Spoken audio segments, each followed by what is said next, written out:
ఇక మీరే చదివిస్తారు, ఇంకెవరో చదివిస్తారు ప్రపంచంలో. ఇప్పుడు చదువు చదువు చదువు, సమ్మర్ క్యాంప్ అది గీ ఇది గీ, అది క్విడ్ స్విమ్మింగ్ చెయ్యు, కలర్స్ వేయు. ఇవేనా పొద్దంతా మొత్తం 24 గంటలు 23 రోజులు.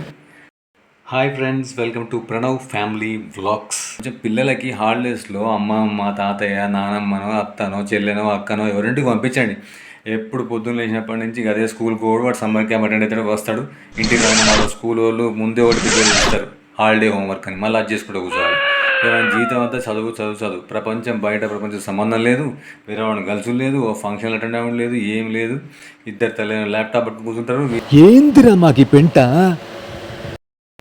ఇదే చేసుకుంటూ కూర్చుంటారు. ఇదే పనా, వేరే ఏం లేదా? ఇంకా అది నేర్చుకో, ఇది నేర్చుకో, అది నేర్చుకొని ఎట్లయినా మళ్ళీ ఇంకో 10 నెలలు సమ్మర్ అయిపోయిందంటే మళ్ళీ ఇదే చదువుడు, ఇదే రాసుడు, ఇదే ట్యూషన్లో పోవుడు, ఇది నేర్చుకో, ఎక్స్ట్రా యాక్టివిటీ నేర్చుకో, ఇదే ఉంటుంది. కాబట్టి ప్లీజ్ పిల్లలను వదిలేసేయండి. Let them be as they want.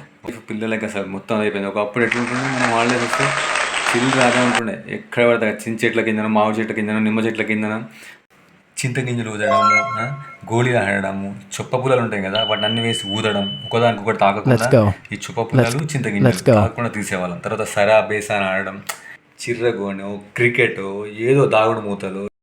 నీకు ఇవన్నీ ఎలా గుర్తున్నాయిరా? ఏదో ఒకటి ఆడడం వాళ్ళం బయట. ఇప్పుడు ఫ్రెండ్స్ కూడా అంత తక్కువైపోయినారు. ఒక్కొక్కరు ఎక్కడెక్కడ ఉంటున్నారు. కొంతమంది దగ్గర ఉంటున్నాడు కమ్యూనిటీ అనే దగ్గర. బట్ జనరల్గా ఏంటంటే వాళ్ళకు కొంచెం బయటకు పంపిస్తే వాళ్ళకు కూడా బయట ఉండడం తెలుస్తుంది. ఎప్పుడు మీ దగ్గర పెట్టుకొని ఒకటిసారి 10th ఇంటర్మీడియట్ అయిన తర్వాత ఒకసారి పంపించాలంటే అప్పుడు వేరే ఉంటుంది. సో ఇప్పటి నుంచి అలవాటు చేస్తే వాళ్ళకి అలవాటు అయిపోతుంది.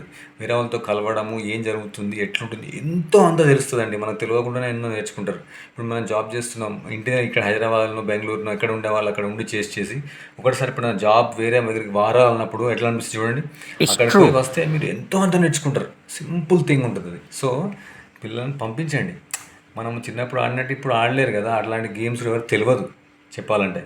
సో అట్లా కాకుండా అట్లీస్ట్ ఒక డిఫరెంట్ అమ్మమ్మ గారి ఇల్లు అని చెప్పేసి ఒక సినిమా వచ్చింది సార్, అమ్మమ్మ గారి ఇల్లు. అది ఎంత గమ్మత్ అనిపిస్తుంది. అట్లాంటివి చూడండి, చూస్తే మీకు అర్థమవుతుంది. సో చాలామంది తెలియదని కాదు, బట్ ఇంకా అదే పద్ధతిలో పిల్లల్ని ఇంట్లోనే ఉంచి ఇలానే ఇక్కడే చదివించడం, ఇదే చేయడం, ఇది నేర్చుకో, టేబుల్స్ నేర్చుకో, ఇదే ఉండకుండా సంథింగ్ డిఫరెంట్, వాళ్ళకు డిఫరెంట్ వరల్డ్ చూపించండి అంతే. థ్యాంక్ యూ, తప్పుగా అనుకోకండి.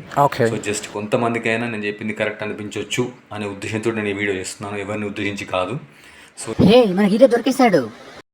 ఈ వీడియో మీకు నచ్చినట్లయితే please like, share and subscribe. Comment, నేను చెప్పింది మీకు ఎలా అనిపించిందో కామెంట్ చేయండి. బాయ్.